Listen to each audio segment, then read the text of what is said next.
Selamat pagi mahasiswaku.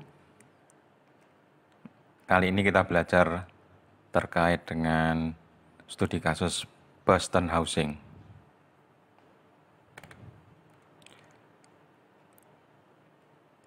Ada sejumlah pertanyaan. Misalnya, Anda bekerja di sebuah perusahaan real estate dan disodori file data. Kemudian Anda diminta untuk memberikan advice bagaimana meningkatkan keuntungan penjualan perusahaan real estate tersebut berdasarkan data. Apa yang harus Anda lakukan? Nah, kali ini kita belajar terkait data perumahan yang ada di Boston, yang merupakan data yang dikumpulkan pada akhir tahun 70-an, jadi sudah sangat lama, ya, yang meneliti terkait relasi antara nilai atau harga sebuah rumah dengan keinginan untuk membelinya karena adanya udara yang bebas dari polusi. Jadi, hipotesis dari studi ini adalah polusi lingkungan seharusnya memberikan dampak negatif terhadap nilai rumah atau harga rumah. Nah, datanya terdiri dari 506 observasi, termasuk 14 non-konstan. Variabelnya ada 14, antara lain terkait dengan crime, dengan proporsi residential land zone, sampai dengan yang terakhir adalah median value owner occupied. Ya, anggap aja ini adalah harga jual gitu aja, gampangnya. Nah, variabel tersebut kalau misalnya dipilah-pilah ada variabel yang sifatnya dependent, misalnya MATV tadi, atau harga jual. Terus terdapat juga variabel RM, ya, jumlah rata-rata kamar dari setiap hunian. Terus ada crime rate, ada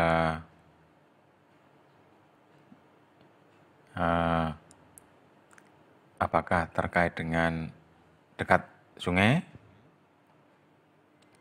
terus berapa rasio siswa terhadap guru, terus berapa persen lower statusnya, terus berapa jarak dengan pusat pembelanjaan, pusat kota, ya, dan sebagainya. Serta variabel yang terkait dengan polusi, yaitu konsentrasi nitrogen oksida. Nah, ini adalah quick summary-nya. Berapa minimalnya, berapa maksimal, min, standar deviasi, dan varian. Nah, bagaimana cara menjawab hipotesis tersebut?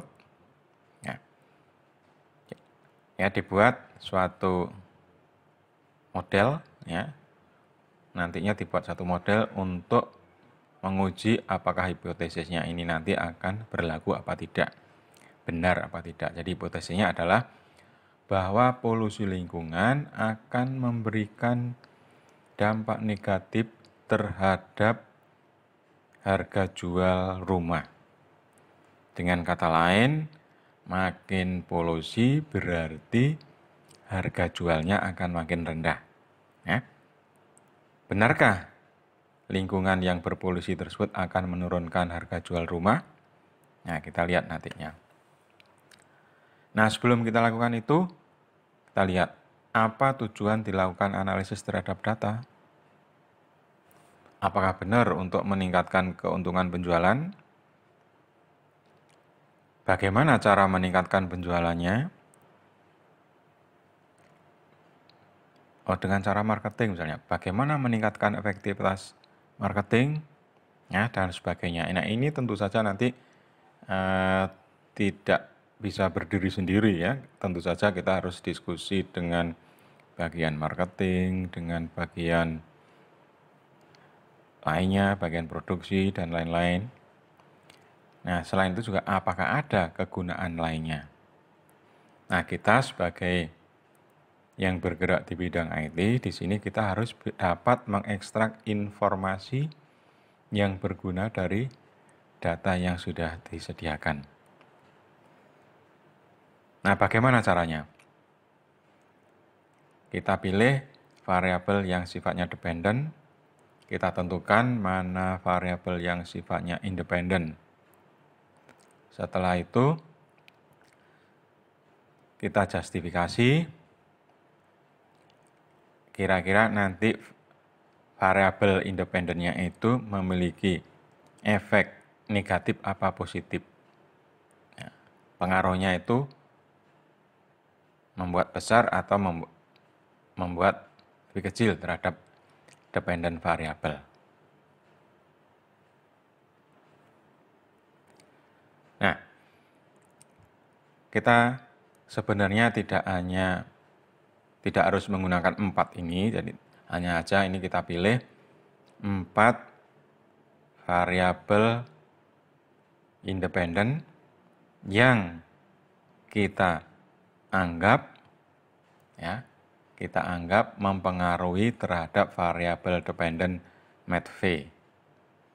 Nah, variabel tersebut antara lain RM, berapa rata-rata jumlah kamar per hunian, terus Elstat, berapa persen populasi status lowernya, terus berapa konsentrasi nitrik oksida, serta yang terakhir adalah rasio siswa guru. Ya, jadi 4 ini yang kita amati, 4 ini variabel independen yang kita lihat pengaruhnya terhadap variabel dependent MATV. Oleh karena itu tugas kita nanti adalah melakukan justifikasi, ya. Apakah RM misalnya mempunyai dampak positif, Elstat memiliki dampak negatif, NOx memiliki dampak negatif terhadap MATV, dan yang terakhir adalah apakah P rasio memiliki dampak negatif. Ya. Ini positif, negatif, negatif, negatif. Bagaimana cara ngujinya? Bagaimana kita tahu bahwa RM itu nanti positif terhadap harga jual rumah, Elstat itu negatif, NOx negatif, P rasio negatif. Bagaimana pengaruh sebuah variabel terhadap variabel lainnya? Terus caranya bagaimana melakukan analisis pengaruh tersebut, ya. Ini misalnya variabel-variabel dependent tersebut kita sebut sebagai variabel X, ya. Sedangkan variabel independen sebagai X, sedangkan variabel dependentnya variabel Y.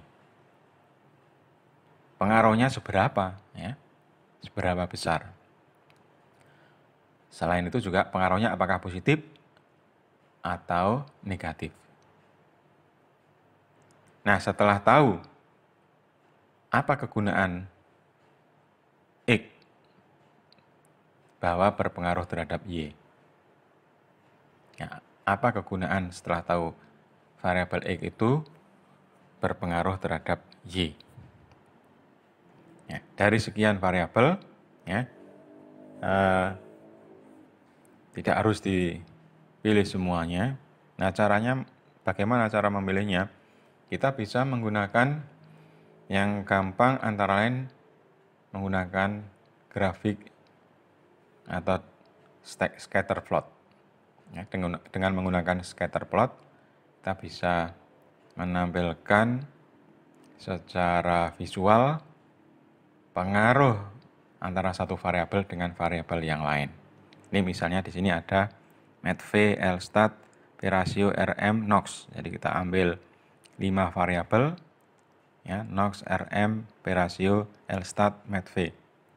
Nah, kita lihat di sini dengan menggunakan scatter plot kelihatan mana yang ada korelasinya, ya, secara sekilas.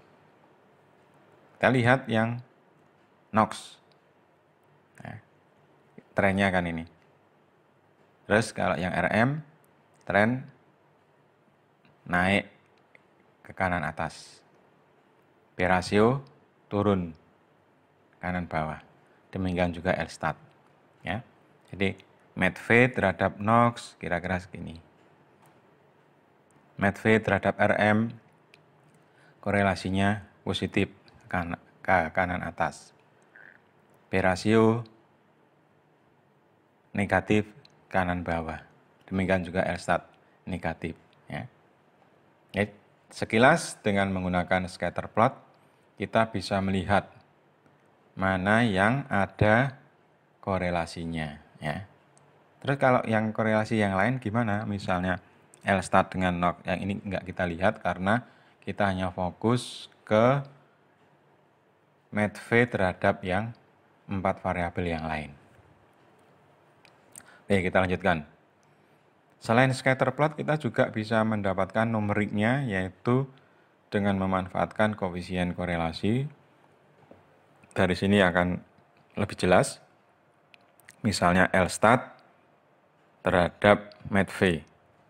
Ini min 0,7 sekitar itu. Jadi besar, ya. Sedangkan RM terhadap MATV adalah plus 0,69. Ya. Dan ini lumayan tinggi korelasinya, ya, antara RM dengan MATV maupun LSTAT dengan MATV. Hanya saja yang LSTAT dengan MATV korelasinya negatif, ya, min 0,7. RM dengan MATV plus, ya, korelasinya. Ya, ini yang besar, ya. Nah, Anda tidak harus melihat 4 variabel tersebut, kita juga bisa melihat variabel yang lain. Ya, hanya saja nanti silakan dicoba sendiri, ya. Variabel apa saja yang mempengaruhi terhadap variabel dependent Y.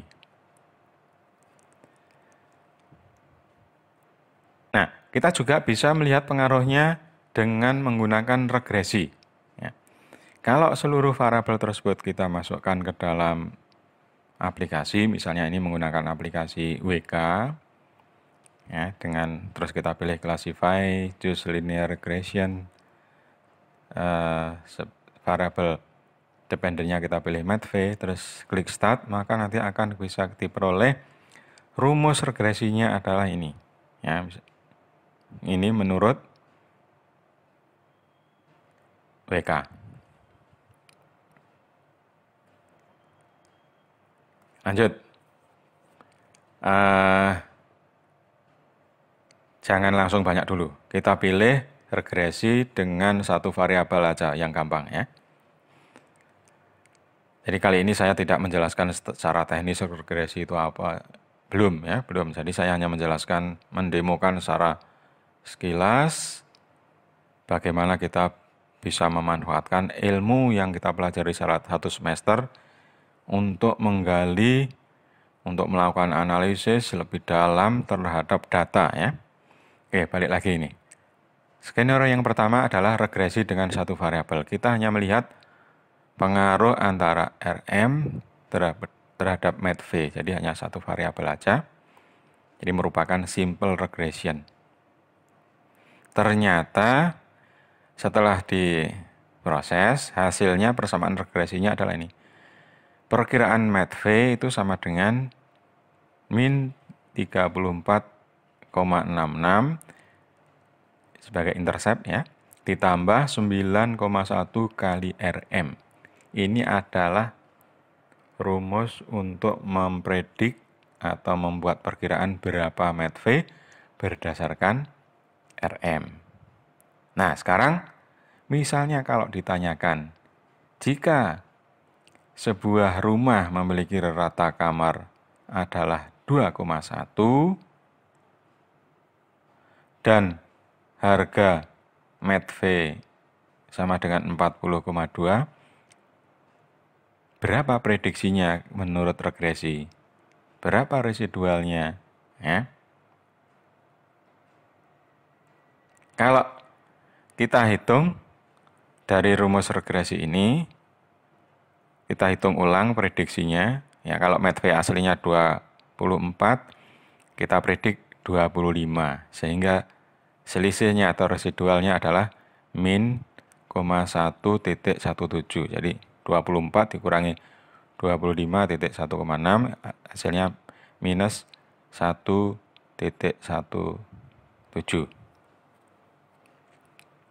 Nah, ini kita ulangi untuk data yang kedua.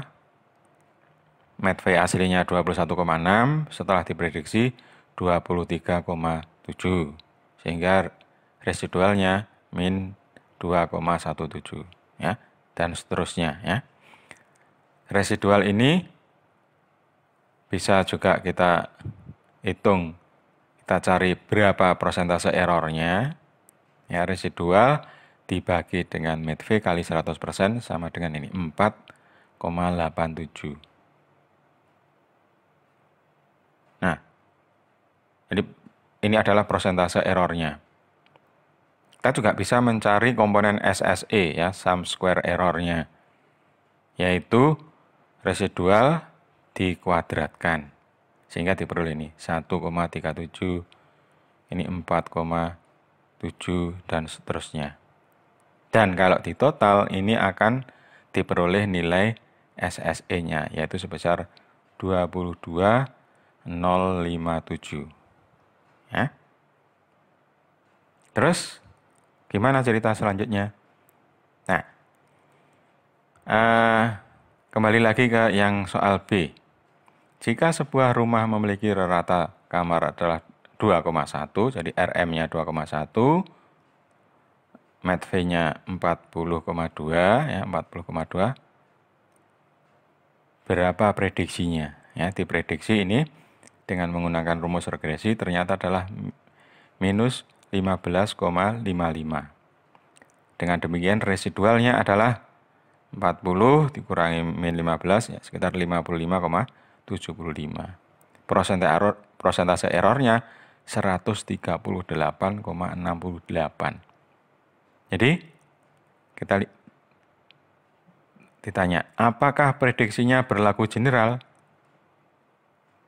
Berlaku general apa enggak?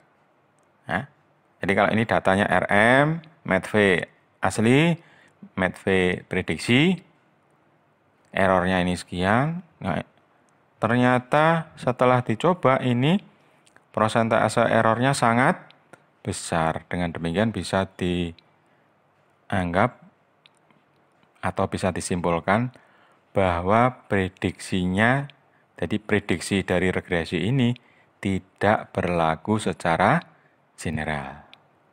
Paham ya? Nah, lanjut dulu.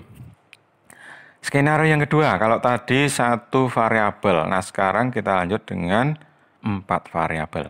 NOx, RM, P rasio, L stat, MATV. Setelah itu kita bisa mendapatkan persamaan regresi. Ya, caranya bagaimana ini mendapatkannya, Pak? Nanti pas kuliah ya. Jadi setelah ini anggap aja tahu-tahu dapat ya. Ini rumusnya, persamaan regresinya. Prediksi MATV sama dengan 19,39 ditambah 4,55 kali RM dikurangi, dan seterusnya ya. Nah, ternyata dengan melibatkan sejumlah 4 variabel, ini SSE-nya totalnya adalah 13.703. Jadi lebih kecil.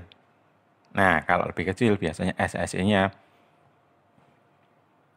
ini berarti lebih baik ya. Lebih baik dari regresi sebelumnya ya. Oke, balik lagi. Persamaan regresinya ini 19 plus 4,55 min 238 min. Nah, ini berkaitan juga bisa disimpulkan adalah kalau RM pengaruhnya positif sekian, L stat pengaruhnya min, ya, NOx pengaruhnya min, dan P rasio pengaruhnya min, ya. Jadi untuk menunjukkan apakah polusi berpengaruh terhadap harga jual rumah, negatif apa positif, kita juga bisa menggunakan persamaan regresi.